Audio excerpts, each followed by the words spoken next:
welcome back to another new video on S5 Productions. Today we're going to be trying to solve the 7 riddles with twist. Okay, let's begin. Matt wants to get into a private club, but the entry requires a password that he doesn't know.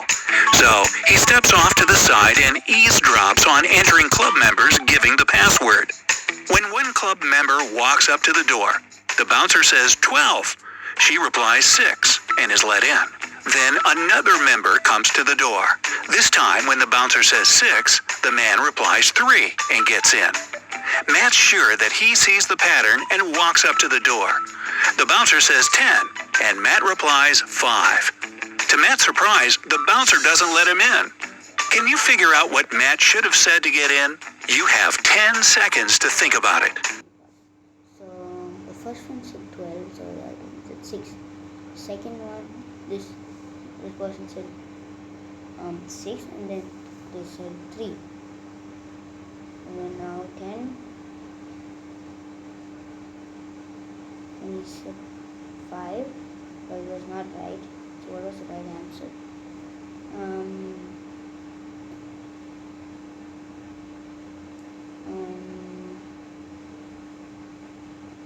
I actually don't remember.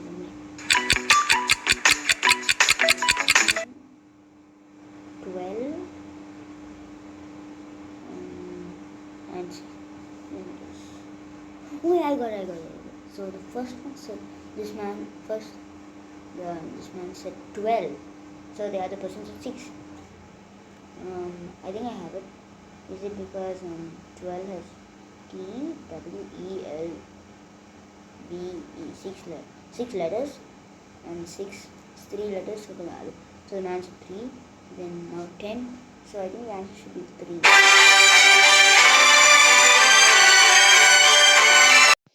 So guys, I think that is the answer. Let's see.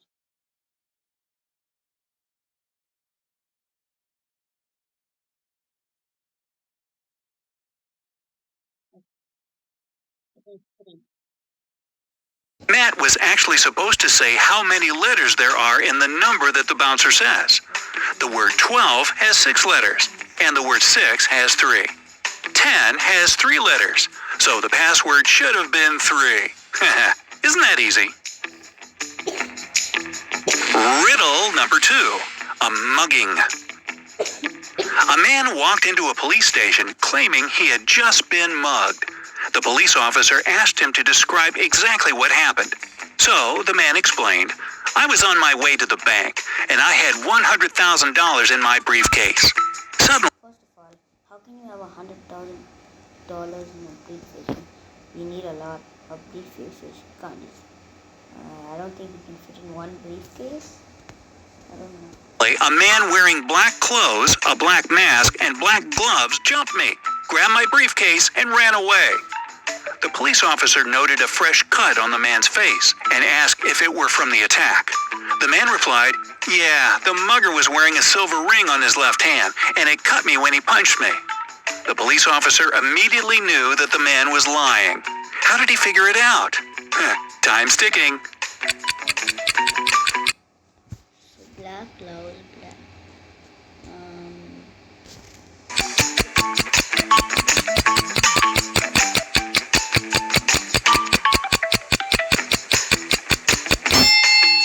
This one's pretty easy if you paid close attention to the man's story. You probably remember that the so-called victim said that the attacker was wearing black gloves, right? So even if the ring had cut his face through the glove, how could the man know whether the mugger's ring was made out of gold or silver or any other material? Liar, liar, pants on fire. Riddle number 3, Jack's dilemma.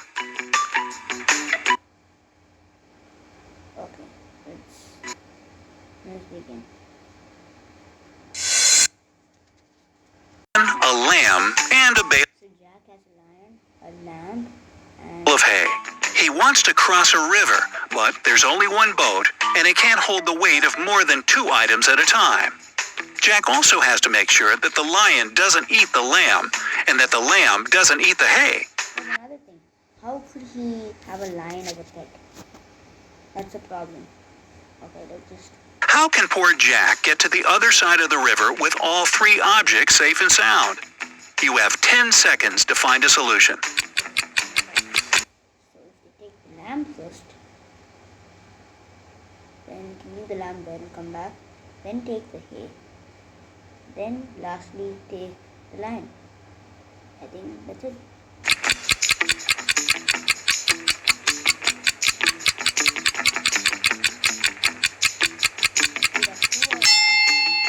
The plan isn't all that difficult.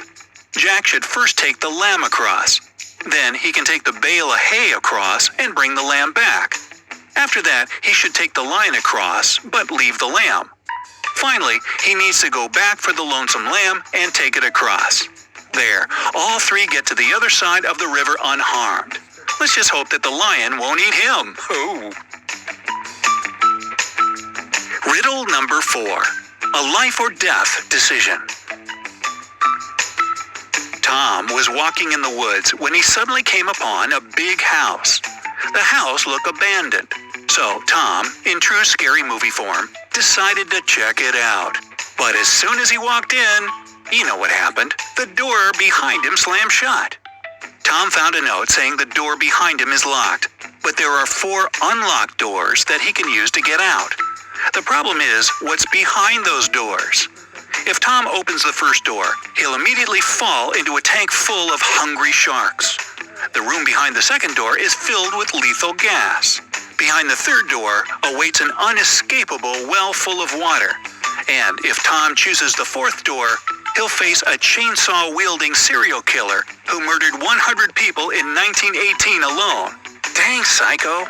So, which door should Tom choose to survive? Your 10 seconds starts now.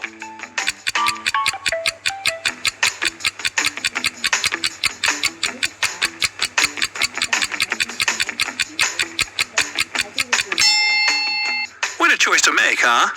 Looks like The reason I choose the serial killer because I think since he murdered everybody in 1918, he might not be alive. That's why I don't know. But I was going to choose the shark one first, but I'm choosing this. death is behind each one. Well, death is waiting behind each door, except for the last one. Yeah. Although the killer sounds like the last thing you'd want to choose, he was slaying people a century ago. So Tom will probably just be met by a dusty old skeleton covered in cobwebs. Harmless. Well, unless you don't like dust or spiders. Okay, next one.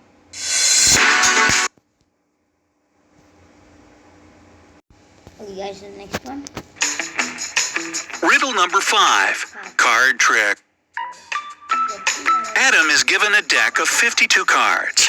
He knows that there are 13 cards facing up, while the rest are facing down in a random order. He needs to create 2 piles with the same number of cards facing up. Oh, and Adam is blindfolded and can't see a thing. So, how can he do it?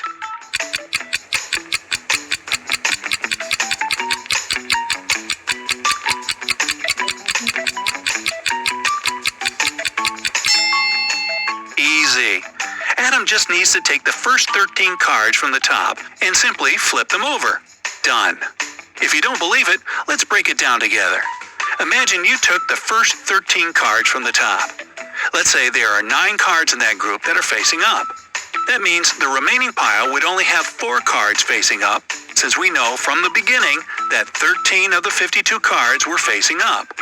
So if you flip the first pile over, 4 cards will be facing up and 9 will be facing down. 4 and 4. There you go. Riddle number 6. The odd one. Look carefully at these 5 figures. The question is simple. Which one of these objects does not belong in the group? A good old odd one out riddle. Here are your 10 seconds.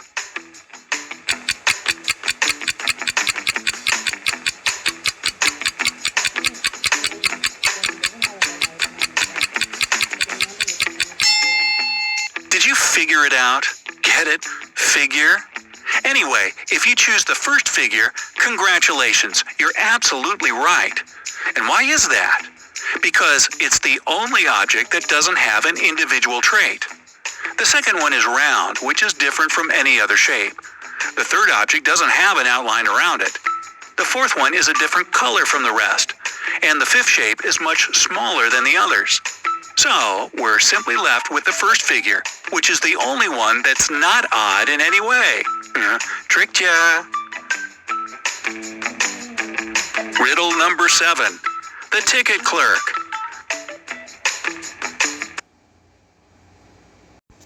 A deaf and mute man came up to the ticket counter at a subway station. The tickets cost 50 cents each. The man handed over $1, and the ticket clerk gave him 2 tickets without even checking. How did the ticket seller know that the man needed 2 tickets? Try to crack this mystery in 10 seconds.